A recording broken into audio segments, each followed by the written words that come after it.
자, 오늘 우리가 같이 나눌 말씀은 하나님의 전신갑주 중에서 구원의 투구에 대해서 우리가 같이 공부할 겁니다. 그래서 특별히 구원이라고 하는 것이 무엇인가, 그리고 이 구원이 무엇인가를 아는 것이 왜 우리가 믿음의 그 여정 가운데 영적 전쟁을 할 때 굉장히 필요한가라고 하는 부분에 대해서 우리가 같이 나누려고 합니다.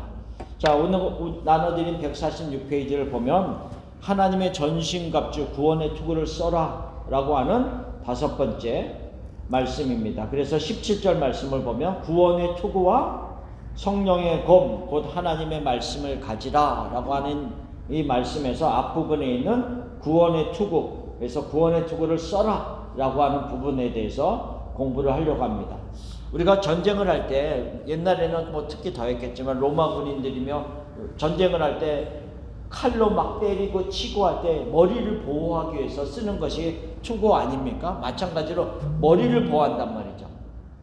근데 요즘에 이제 우리가 요즘 시대도 보면 이렇게 모tor사이클 막 타고 다는데 다른 장비는 요구하지 않아도 헬멧은 요구한단 말이겠죠? 헬멧을 반드시 써야 돼요. 그만큼 머리가 중요하다는 거죠. 우리가 공사장 여기 쓴 것처럼 공사장에 가도 우리가 안전모를 써야 된단 말이죠. 그러니까는 다른 것보다도 다른 장비보다도 머리를 보호할 수 있는 그런 어떤 장비를 갖추는 것이 우리가 전쟁이나 어떤 위험할 때 머리를 보호하는 것이 굉장히 중요하다라고 하는 의미로 얘기를 합니다. 그래서 의학적으로 몇 가지를 써봤어요. 찾아서.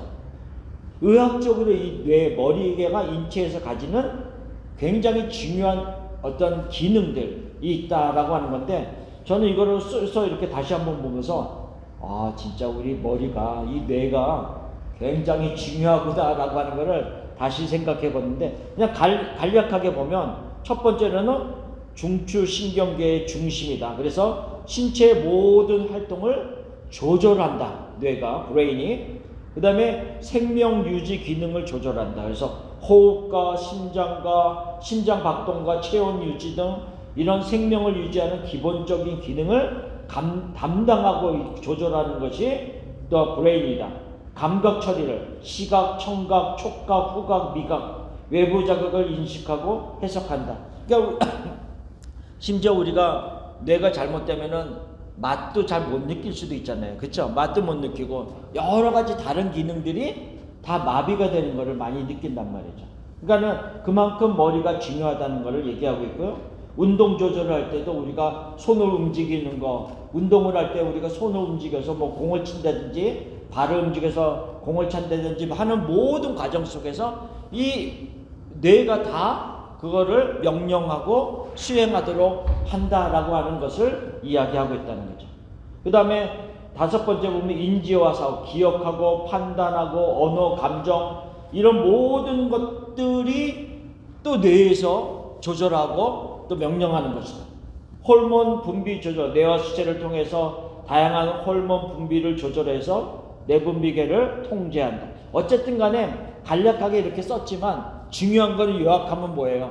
내가 모든 거를 통제하는 사령관이다 라고 하는 거죠. 그러니까는 아무리 그냥 비상한 두뇌를 가지고 있다 할지라도 그 뇌가 잘못되면 하루아침에 그 모든 거를 잃어버리는 경우가 우리가 얼마나 많이 봅니까? 그만큼 이 정신적인 거, 이 어떤 머리가 중요하다라고 하는 것을 얘기하고 있는데, 그러면 여기서 이제 우리가 질문해 볼 수가 있어요.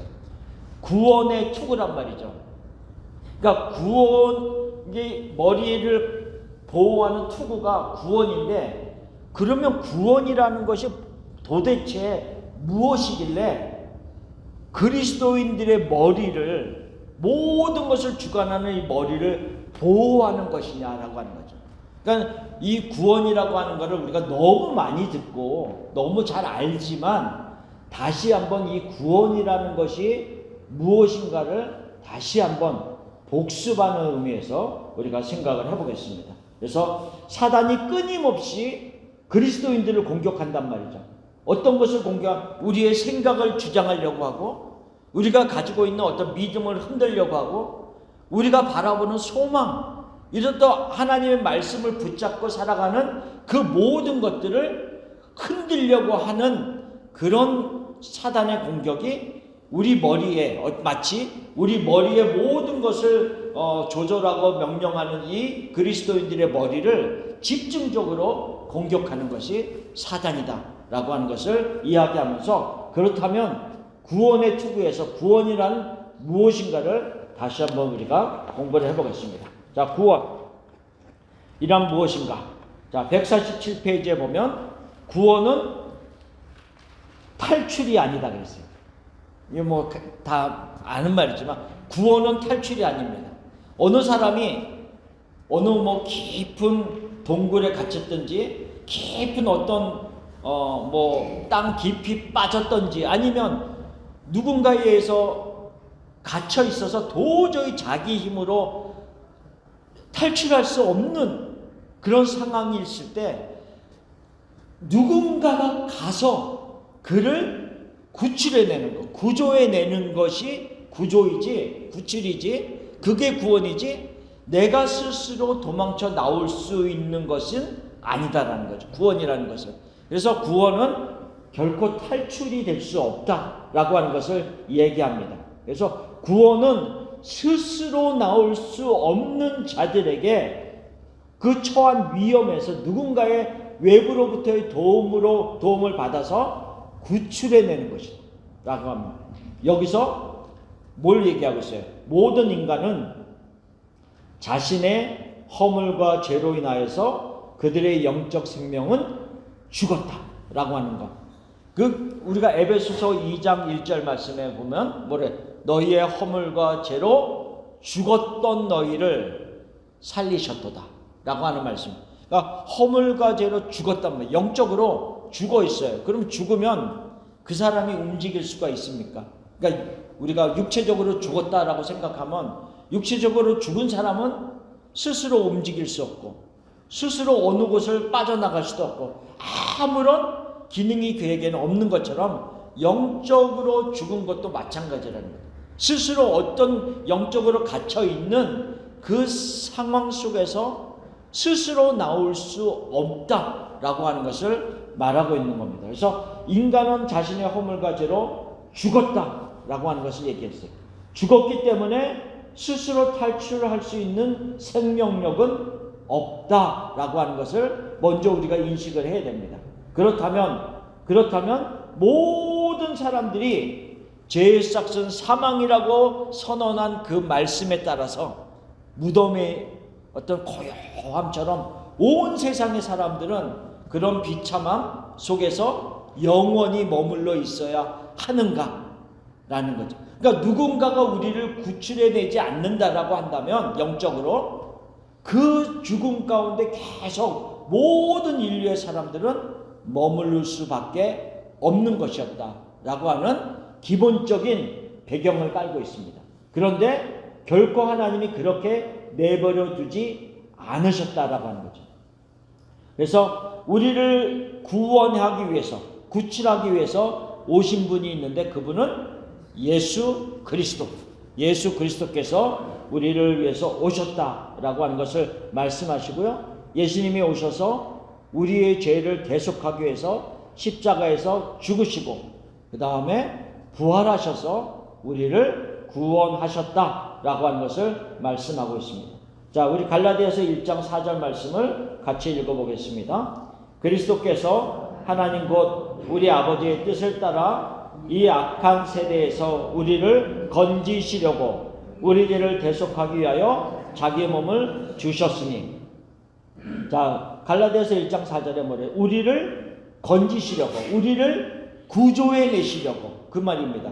그러니까 우리가 처해져 있는 사망 속에서 스스로 우리가 탈출해낼 수 없으니까 우리를 구조해 내시려고, 건지시려고 어떻게 하셨다고요? 우리 죄를 대속하기 위해서 자기의 몸을 주셨다. 십자가에 죽기까지 주셨다라고 하는 것을 말씀하고 있고요. 자, 에베소서 2장 8절 같이 읽읍시다. 너희는 그 은혜에 의하여 믿음으로 말미암아 구원을 받았으니 이것은 너희에게서 난 것이 아니요 하나님의 선물이라 그랬어요. 구원은 뭐라고요? 우리가 구원을 받았는데, 구조를 받았는데 이것이 너희 스스로 탈출한 것이 아니다라는 거예요. 우리에게 있는 행위를 통해서 일어난 일이 아니다라고, 전적으로 하나님의 은혜이다라고 하는 것을 말씀하고 있습니다. 하나님의 은혜고요, 우리가 믿음으로 반응을 보인 겁니다. 네, 그것을 얘기합니다. 이 믿음에 대해서는 나중에 또 얘기할 부분이 있을 때 조금 더 말씀드리겠습니다. 지난주도 했지만, 자, 로마서 6장 21절 22절도 읽어봅시다. 죄의 종이었을 때에는 이는 그 마지막이 사망입니다. 그러나 이제는 너희가 죄로부터 해방되고 하나님께 종이 되어 거룩함에 이르는 열매를 맺었으니 그 마지막은 영생이라. 그러니까 우리가 죄의 종이었을 때, 사단에게 매였을 때에는 그 마지막이 뭐라고요? 사망이었다. 그 마지막은 사망이었고, 그 사망 가운데 계속 머무를 수밖에 없었다라고 하는 것을 말하고 있어요. 그러나 그 상태로 계속 머물러 있는 것이 아니라 너희가 죄로부터 해방이 되었다. 구출을 받았다. 구조를 받았다. 어떻게? 그래서 하나님의 종이 되었는데 그 마지막은 뭐라고요? 영생이라라고 하면서 우리가 더 이상 사망 가운데 머물러 있는 것이 아니다라고 하는 것을 말씀을 하고 있습니다. 자, 그러면 구원은, 우리가 다시 한번 여기서 질문하면서, 구원은 그러면 단순히 우리가 도저히 빠져나올 수 없는 어떤 것에 갇혀져 있는데 거기서 우리를 건져내는 것만이 구원의 전부인가라고 하는 거죠. 그걸 우리가 생각하는 게 필요해요. 우리가 단순히 죄로 인하여서 사망에 있었는데, 사망에 있는 우리들을 예수님이 오셔서 우리를 위해서 피를 흘려주셔서 우리를 그 죄의 사망의 저주로부터 우리를 건져내셔서 생명을 주셨다라고 하는, 건져내셨다라고 하는 것이 구원의 전부이냐라고 하는 질문을 여기서 할 필요가 있다. 근데 성경은 아니다라는 거예요. 그것만이 아니다. 그것이 굉장히 중요하지만 그것은 구원의 시작이다라는 거예요. 어떻게 보면 그 훨씬 이전에 시작됐지만 어쨌든 우리 안에 적용되는 구원의 부분은 시작점에 불과하다라고 하는 것을 말씀하고 있습니다. 그 말의 의미는 뭐냐면, 우리의 사랑하는 가정에 아이가 태어났단 말이죠. 그럼 이 아이가 태어났으면 그것이 끝이냐는 거죠. 그렇죠? 이제는 너가 혼자 살아. 너가 알아서 좀 죽도 먹고 우유도 갖다가 너가 혼자 좀 먹고 이러지 않잖아요. 그러니까 우리가 그런 말 많이 하죠. 뱃속에 있을 때가 제일 편해. 그런 얘기 많이 하잖아요. 그러니까는 아이가 태어나는 순간부터 엄마는 잠을 못 자. 왜 이렇게 몇 시간마다 깨는지 저녁에는. 그렇죠. 그 아이를 케어하느라고 돌보느라고 얼마나 힘이 든 것처럼 영적으로도 우리를 구원해내셔서 생명을 주시는 순간, 그것이 하나님의 구원이 끝이 아니라 본격적인 구원의 서정이 시작되는 거라는 거죠. 그러니까 그 다음부터 사실은 하나님은 더 많이 우리들에게 손이 가는 거예요. 더 손이 가고 더 함께하면서 해야 될 역할들이 하나님에게는 더 많아지는 것이다 라고 하는 부분을 우리가 꼭 알아야 돼요. 그러니까 구원이란 무엇인가라고 했을 때 단순히 내가 죽어있다가 살아난 그런 것이 전부가 아니다라고 하는 것을 알아야 된다는 거죠. 그럼 여기서 질문 1, 2, 3를 써놨는데 한번 봅시다. 질문 1. 하나님께서 나를 의롭다 하심, 칭의 말이에요. 의롭다 하심은 영적 전쟁에서 어떤 유익이 있는가? 그러니까 하나님이 나를 의롭다라고 칭해 주셨단 말이에요. 그러니까 내가 죄 가운데 있어서 죽었는데 예수님이 오셔서 피를 흘리셔서 나를 구해 주셨어요. 그리고 나서 그만 죄를 지어 좀. 그러면서 막 우리를 꾸중한 게 아니라 우리를 건져 주셔서 생명을 주셨을 뿐 아니라 우리가 전혀 기대하지 않았던, 너는 의로운 사람이야. 이렇게 칭해 주셨다는 거예요. 그 자체가 은혜라는 거죠. 그러니까 이 칭의는 법적인 선언입니다. 법적인 선언. 그래서 마치 재판장이 죄인이 있을 때 너는 이제는 죄값을 다 이미 치렀다. 예를 들어서 너가 10년형을 받았는데 그 10년형을 만일에 감옥에 다 있었다라고 한다면 이제는 너에게는 죄값이 없다라고 하면서 재판장이 법적으로 그렇게 선언을 하는 것과 마찬가지의 의미를 가지고, 그러니까 법적으로 너는 죄가 없다라고 하는 칭의입니다. 근데 그 칭의가 영적인 전쟁에서 나에게 어떤 유익이 있는가라고 하는 것을 먼저 생각을 해보세요. 자, 두 번째 질문. 성화의 가정에 있다는 것은 영적 전쟁에서 어떤 의미인가? 그러니까 내가 지금 칭의와 성화를 비교하면서 얘기를 해볼게요. 자, 하나님이 나를 의롭다, 죄가 없는 사람이라고 칭해 주셨어요. 그런데 저는 계속 내 안에 죄가 있거든요. 그래서 늘 더 거룩함의 성화의 과정을 지나가고 있단 말이죠. 만약에 여러분들한테 이렇게 누가 질문하면 한번 어떻게 대답할지를 한번 생각해 보세요. 자, 여러분은 지금 예수님을 믿는 여러분들은 죄인입니까? 의인입니까? 자, 그러면 우리는 의인입니다. 맞아요. 그렇죠? 의롭습니다. 그렇죠? 왜? 칭의, 의롭다라고 칭해 주셨으니까 우리는 의인입니다. 그러면 우리 안에 죄가 있습니까? 없습니까? 아니, 의롭다고 칭해 주셨잖아요. 법적으로 죄가 없다 이렇게 했잖아요. 근데 우리 안에 죄가 있어요. 그러면 이제 어떤 분이 여러분한테 뭐라고 얘기하냐면, 그러면 여러분은 믿음이 없는 겁니다. 만약 이렇게 얘기하면 여러분들은 어떻게 반응을 하실 거냐고. 그런 사람들이 있어요, 지금.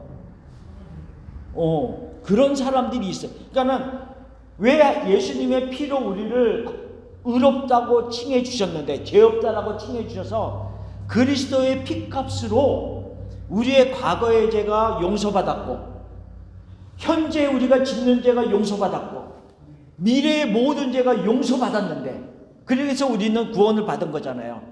용서받았는데 왜 아직도 죄가 있다라고 생각하십니까? 이렇게 질문을 한다면 여러분들은 어떻게 대답할 거냐 이거죠. 그렇죠? 그러니까 자범죄.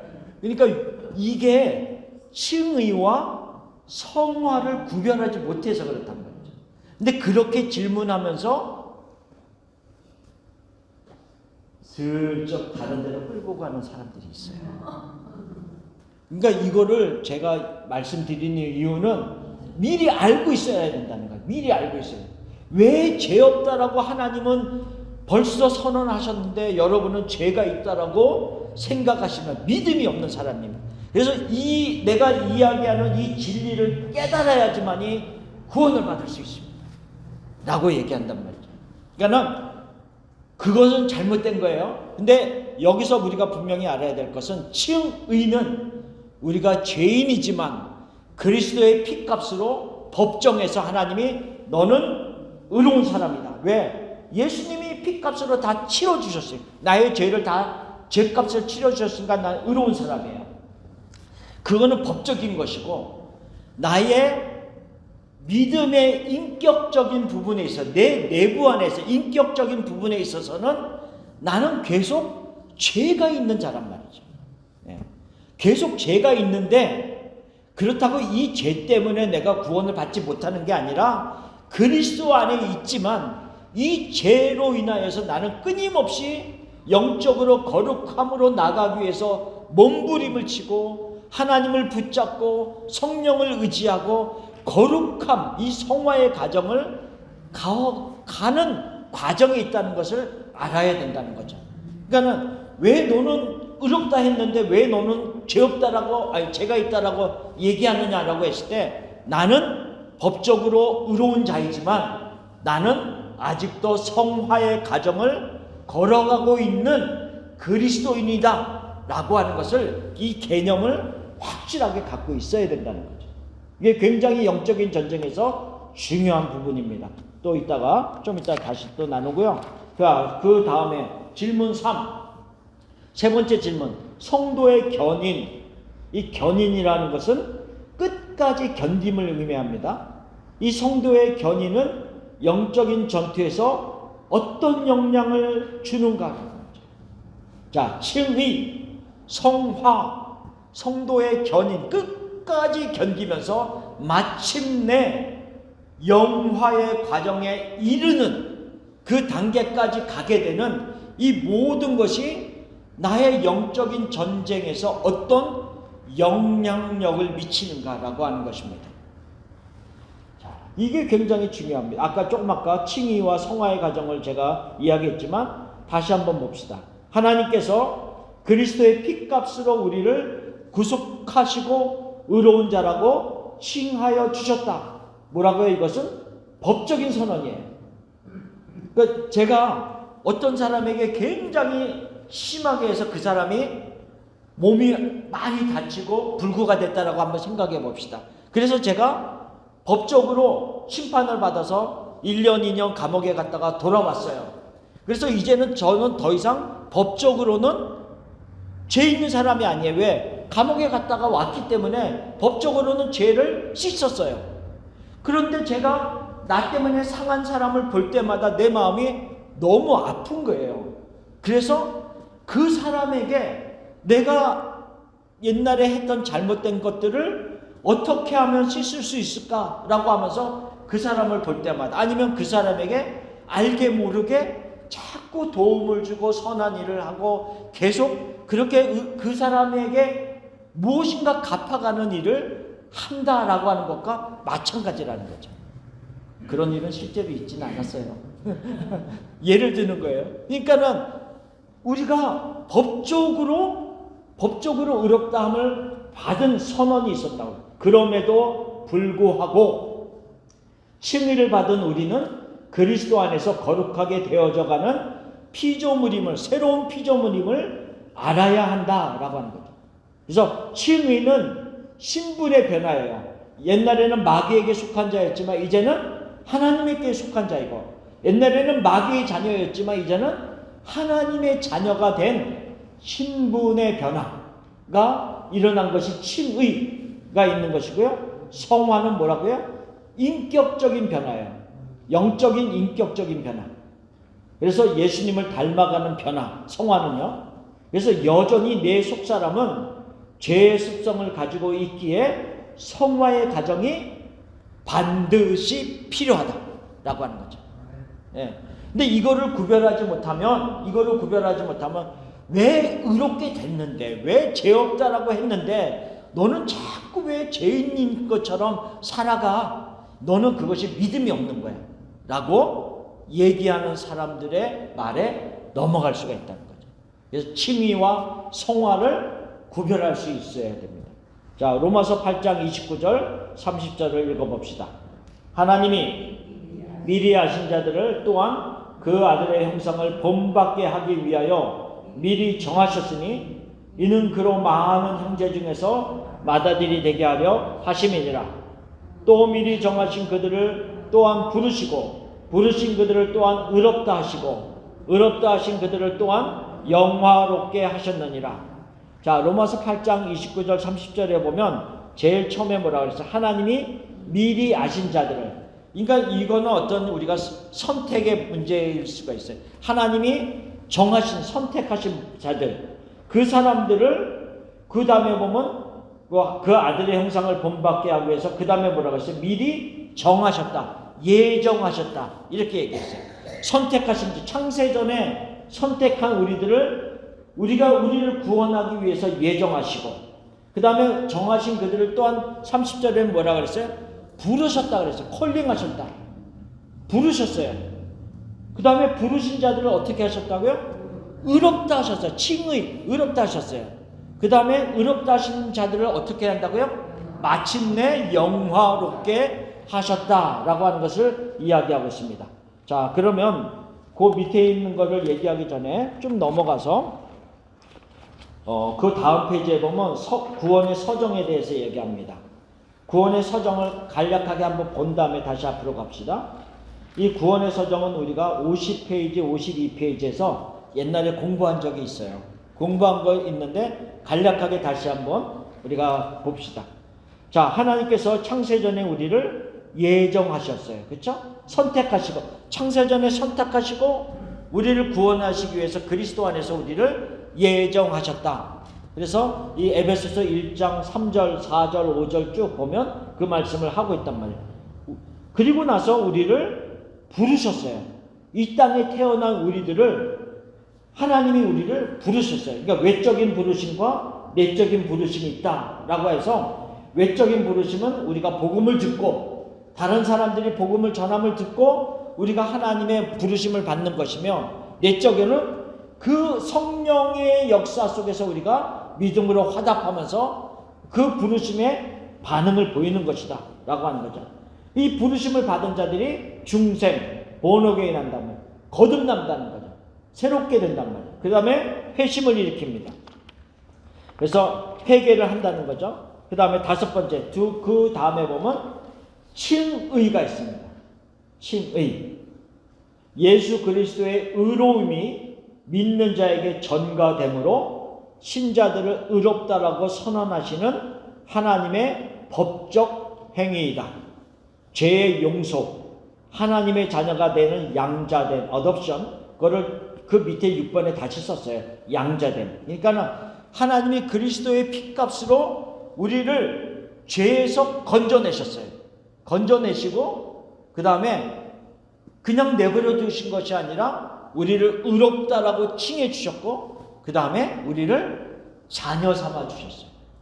그러니까는 굉장히 큰 은혜를 점점 받는 자녀가 됐어요. 자녀가 됐어요. 그 다음에 7번에 보면 성황, sanctification입니다. 성황, 신자의 내부에서 일어나는 것으로 일생을 거쳐 일어나는 것이, 일생을 거쳐서 이 거룩함, 예수님을 닮아가는 과정에 있는 것이다 라고 하는 거죠. 그러면서 여덟 번째 성도의 견인이 나옵니다. 이 성도의 견인은 성화의 과정 속에서 믿음의 길을 가는 동안 많은 고난이 있더라도 끝까지 인내하며 결국 영화에 이르게 된다. 그래서 요 밑에 줄 친 게 굉장히 중요한 부분입니다. 그러니까 신자의 측면에서는, 우리 각자의 측면에서는 내가 믿음으로 끝까지 인내하고 믿음으로 끝까지 살아가는 애씀이 있지만, 실상은 내 안에서 역사하시는 성령이 주도적으로 그것을 이끌어가게 하시고 견딜 수 있도록 도우시는 것이다. 그러니까 나의 힘으로 견디는 것이 아니라 내 안에 계신 성령이 주도적으로 그 일을 하시는 하나님의 은혜요, 하나님의 보호하심이다. 이것이 성도의 견인이다라고 하는 겁니다. 그래서 마침내 영광스러운 부활의 모험을 잇는 데까지 나가게 하는 것이 영화입니다. 마지막 날 예수님이 나팔소리와 함께 다시 오시고 그 다음에 새하늘과 새 땅이 임하면서 우리는 다시는 썩지 아니할 그 몸을 입는 것,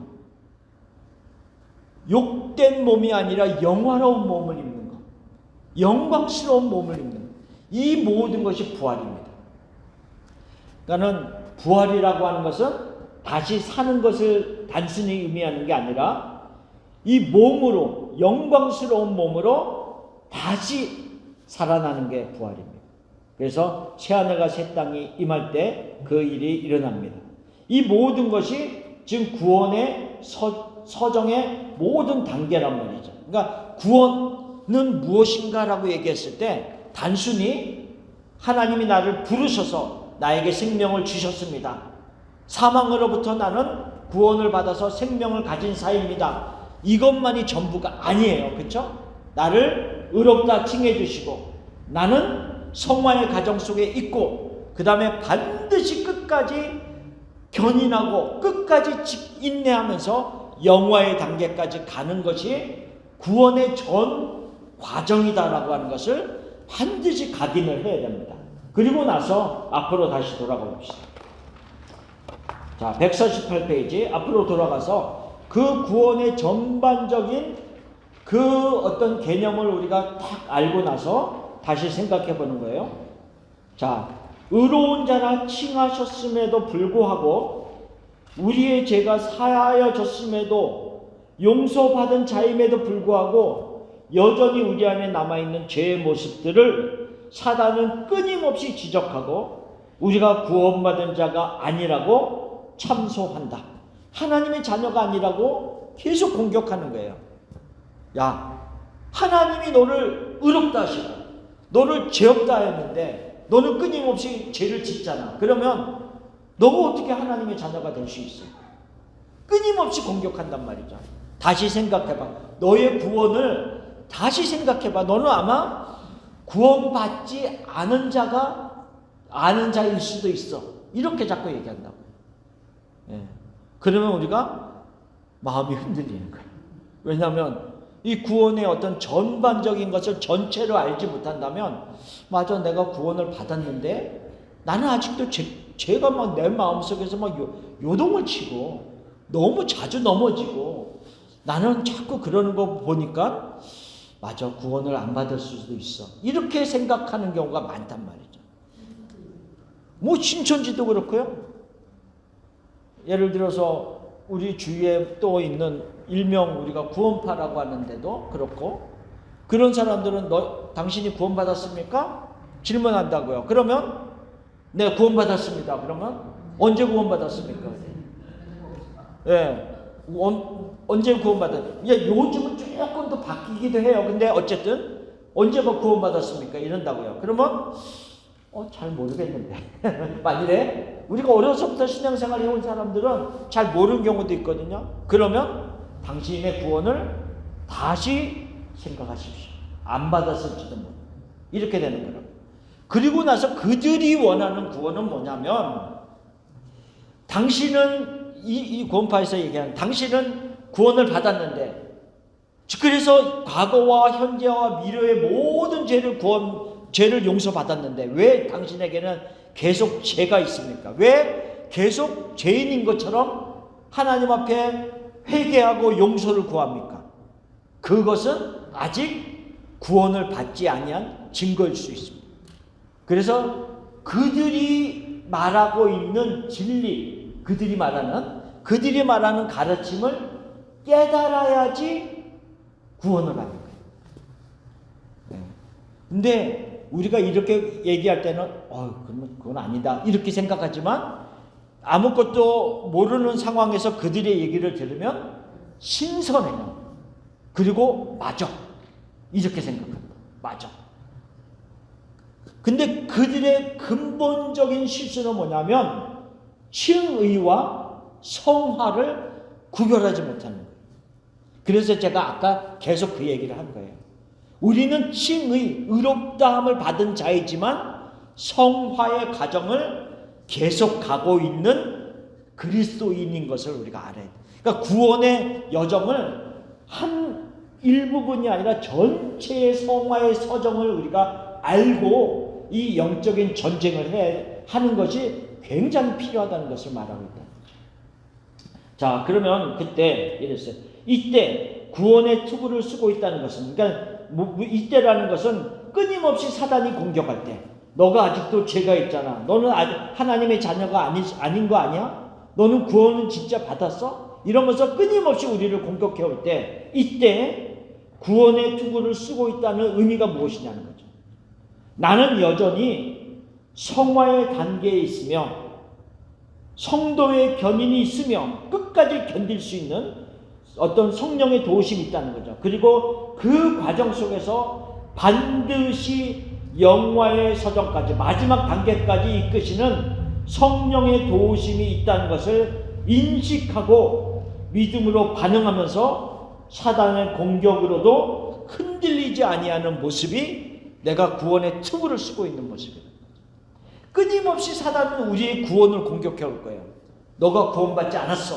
하나님의 자녀가 아니야. 이러면서 너가 이런 모습이 있잖아. 죄된 모습이 있잖아. 어찌 너가 이런 삶을 살면서도 너가 하나님의 자녀라고 말할 수 있어? 라고 끊임없이 공격할 때 아니야. 나는 뭐라고요? 성화의 가정에 지금 있는 과정 속에 있어.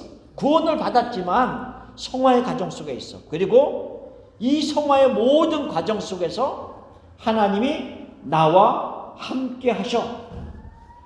그래서 그 다음에 쓴 맥락이 굉장히 중요한 건데 뭐냐면 구원의 전 과정은 성부 하나님이 계획하시고 성자 예수님이 성취하시고 성령 하나님께서 각 사람에게 적용하시는 삼위일체 하나님의 사역이시다. 구원의 서정 전체는 하나님의 주도적인 역사이시다. 그러니까 하나님이요 창세전에 우리를 선택하시고 예정하셨잖아요. 그리고 이 세상에 태어났을 때 우리를 부르셔서 우리를 구원하시되 의롭다 하시고 자녀 삼으시고 성화의 가정 속에 있게 하시고 그 다음에 우리를 끝까지 붙잡아 주셔서 성도의 견인을 끝까지 견디게 하시고 영화의 가정 속에 마침내 이르게 하시는데 이 모든 과정이 하나님이 계획하시고 성자 하나님 예수님이 그리스도 십자가에 달리시고 부활하셔서 성취하시고 성령 하나님이 우리 각 사람에게 그 일들을 깨닫게 하셔서 적용시킨단 말이에요. 하나님의 모든 이 어떤 하나님의 사역이다라고 하는 걸 얘기하고 있어요. 그러면 성화의 가정 속에 있는 우리도 지금 하나님의 전체 사역의 한 부분에 계속 있는 자라는 거예요. 제외된 자들이 아니라 내가 지금 죄로 인해서 몸부림치고 하나님을 찾고 부르짖고 하나님 앞에서 살다가 넘어졌지만 또 일어나고 하는 모든 과정이 스틸 나는 하나님의 구원의 서정 가운데 있는 사람이지 내가 넘어졌다라고 해서 하나님의 사역에서 제외된 자가 아니라는 것을 말하는 거죠. 이게 굉장히 그래서 성화의 전체 서정을 아는 것은 굉장히 중요한 포인트입니다. 그래서 따라서 구원이 전체 서정임을 알게 되면 나의 영적인 전투가 결코 나의 혼자만의 싸움이 아닌 것을 알게 되고요. 성화의 가정 속에 있는 갈등과 고민, 거룩을 향한 몸부림 그리고 넘어짐과 다시 일어서는 모든 것이 하나님의 사역임을 인식하게 됩니다. 그러니까 내가 막 잘 살고 믿음 안에서 막 반응을 좋게 보일 때만이 내가 하나님 앞에 있는 것이 아니라 넘어짐의 순간에도 나는 계속 하나님의 사역 안에 머물러 있는 거예요. 하나님이 나를 놓지 않는단 말이죠. 하나님의 손에서 예수 그리스도의 손에서 우리를 빼앗아갈 자가 아무도 없다 그랬어요. 요한복음 10장에. 그리고 로마서 8장에는 뭐라 그랬어요? 그리스도 예수 안에 있는 사랑에서 우리를 끊을 수 있는 것이 아무것도 없다. 아무것도 없다. 반드시 영화의 가정 속에 이른다. 그러니까 우리가 지금 영적인 전투를 하고 있단 말이죠. 악한 자들과 영적인 전투를 살벌하게 하고 있어요. 우리가 깨닫든 못 깨닫든 우리는 영적인 전투를 하고 있어요. 이 영적인 전투를 할 때 하나님이 우리를 혼자 내버려 두지 아니하시고 함께 한단 말이죠. 이 전투 속에 함께 하면서 내가 너를 결코 놓지 않는다. 내가 넘어졌다 할지라도 그 순간에도 하나님은 나를 붙잡고 있다. 그래서 다시 일으켜 세우고 다시 걸어가게 하시고 그러면서 점점 예수님을 닮아가는 모습으로 살게 하신다라고 하는 것을 말씀을 하고 있는 겁니다. 자, 149페이지. 자, 이런 생각과 어떤 전체적인 인식을 가지고 말씀을 한번 읽어봅시다. 빌립보서 1장 6절 말씀. 너희 안에서 착한 일을 시작하신 이가 그리스도 예수의 날까지 이루실 줄을 우리는 확신하노라. 아멘. 착한 일을 어디에서 시작했어요? 우리 안에서 시작했다. 이 착한 일이 뭐예요? 구원이에요, 구원. 착한 일이라는 것은 구원을 말하는 거예요. 우리 안에서 구원의 시작을 이루셨어요. 그리고 나서 우리를 내버려 두신 것이 아니라 뭐라고요? 예수의 날까지, 마지막 날까지 이 구원의 모든 여정을, 서정을 반드시 이루실지를 우리는 확신하노라. 이게 굉장히 중요한 거죠. 내가 구원의 투구를 썼는데도 우리가 그거를 모른다면, 영적인 전투에서 그걸 모른다면, 구원을 받았는지 안 받았는지 모른다면, 우리가 이것이 흔들린다면 얼마나 많이 불안하겠어요. 그렇죠? 그러니까는 확신이 굉장히 필요한 거죠. 우리 측면에서 보면. 자, 데살로니가 전서 5장 23, 24절 읽읍시다. 평강의 하나님이 친히 너희를 온전히 거룩하게 하시고 또 너희의 온 영과 혼과 몸이 우리 주 예수 그리스도께서 강림하실 때 흠없게 보존되기를 원하더라. 너희를 부르시는 이는 믿으시니 그가 또한 이루시리라. 아멘. 내가 이루는 게 아니잖아요. 그렇죠? 내가 이루는 게 아니라 뭐라고요? 너희를 부르시니. 아까 이 부르심은 뭐랬어요? 구원의 여정 가운데 콜링이 부르심이 있었잖아요. 너희를 부르시니가 신실하시다는 거죠. 변개치 않는다는 거예요. 그분은. 그래서 그리스도의 강림하실 때 흠없는 모습으로 보존되는 너희들을 그날에 반드시 이룰 것이다 라고 하는 것을 말씀하고 있습니다. 성경 말씀이 우리에게 분명히 말씀하고 있다는 거죠. 자, 데살로니가 전서 5장 8절 읽읍시다. 우리는 낮에 속하였으니 정신을 차리고 믿음과 사랑의 호신경을 붙이고 구원의 소망의 투구를 쓰자. 여기서는 구원의 투구라고 얘기하고 있지 않고 구원의 소망의 투구라고 해요. 그러니까 마치 이 데살로니가 전서 5장 8절 말씀은 지금 뭘 얘기를 하고 있냐면 지금 이미 이루어진 구원에 대한 이야기를 하는 것이 아니라 앞으로 완성될 그 구원의 소망에 대한 이야기를 하는 거죠. 그러니까 이 구원의 서정을 우리가 다 안다라고 한다면 이게 이해가 되는 거예요. 왜냐? 이미 우리가 사망에서 살아나서 영생을 받은 이미 이루어진 구원도 있지만 앞으로 완성될 구원도 있잖아요. 그 소망을 우리는 바라보고 있다는 거죠. 그 소망을, 구원의 소망을 하나님께서, 예수님께서, 성령께서 반드시 이루리라 라고 하는 메시지를 하고 있다는 거죠. 자, 그러면 이 전체의 맥락을 보면서 이제 다시 정리합시다. 우리는 영적인 전투를 하고 있습니다. 영적인 전투를 하는데 에베소서 6장의 17절에 사도 바울은 구원의 투구를 쓰라고 했습니다. 구원의 투구를 쓰는데 이 구원이라고 하는 전체 여정에 이 알고 있는 그것을 인식하면서 그 투구를 쓴다는 거죠.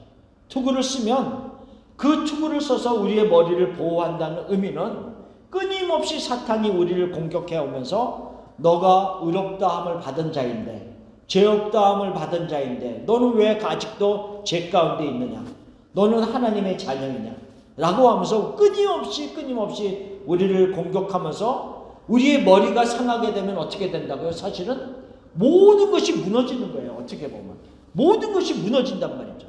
근데 그것을 하나님이 방지하기 위해서 구원의 전반적인 서정을 처음부터 끝까지를 우리에게 각인시켜 주기를 원하는 거예요. 지금 그래서 너가 넘어져 있는 그 순간도 구원을 받지 못한 것이 아니라 성화의 단계에 있는, 구원의 여정 가운데 있는 하나님의 사람임을 깨달아. 그러면 사단이 공격할 때 우리가 방어할 수가 있잖아요. 너가 그렇게 아무리 공격해도 아니야, 나는 아직도 하나님이 나를 붙잡고 있고 내가 넘어져 있을 때에도 하나님의 구원의 사역 속에 아직 있는 자야, 나는 성화의 단계에 있는 자야 라고 우리는 방어할 수가 있다는 거죠. 그래서 구원의 투구, 이 구원의 모든 여정을 아는 것은 굉장히 중요한 부분입니다. 여러분은 구원을 받으셨습니까? 아멘. 구원을 받았습니다. 그러면 구원은 무엇입니까? 이렇게 질문할 때 여러분들은 뭘 생각해야 되냐면 물론 구원의 어떤 선택과 예정에서부터 영화의 단계까지를 전부 다 생각할 수도 있지만 더 줄인다면 이 세상에서 내가 태어나서 나를 부르시고 그 다음에 나를 의롭다 하시고 성화의 단계에 있고 내가 끝까지 견딜 수 있도록 하나님이 붙잡아 주셔서 영화의 단계에 반드시 이르는 이 전반적인 구원, 이거를 반드시 생각하셔야 돼요. 굉장히 중요한 부분. 그래서 우리는 구원의 투구를 쓰고 있는 자입니다. 사단이 어떤 공격을 해와도 우리는 방어하고 말씀으로 방어하고 하나님이 나를 놓지 않는다. 예수의 날까지 반드시 나를 부르셔서 착한 일을 시작하시는 마지막 날까지 이루신다라고 하는 말씀을 붙잡고 승리하는 우리가 되기를 간절히 축원합니다. 기도합시다. 하나님 아버지 감사합니다. 우리를 구원하여 주심을 감사합니다. 하나님 생명을 주심을 감사합니다. 그리고 우리를 의롭다 칭해 주셔서 감사합니다. 하나님 또한 우리를 하나님의 자녀 삼으시고 하나님 우리가 성화의 가정 속에 있는 그때에 넘어짐의 순간이 있을 때라 할지라도 우리를 꾸짖고 내버려 두시는 것이 아니라 우리를 붙잡아 준 그 손으로 우리를 다시 일으켜 세워주시고 하나님의 모든 구원의 서정을 끝까지 걸어갈 수 있도록 도와주심을 감사합니다. 사단이 끊임없이 우리를 공격해오는 그 순간이라 할지라도 우리가 이 말씀들, 이 진리를 잊어버리지 않게 하시고 놓치지 않게 하여 주시고 하나님 이 구원의 여정 가운데 반드시 영화에 이르게 될 그 소망을 바라보면서 승리하는 자의 모습으로 살아가도록 도와주시옵소서. 모든 은혜에 감사를 드립니다. 예수님의 이름으로 기도합니다. 아멘. 감사합니다. 감사합니다.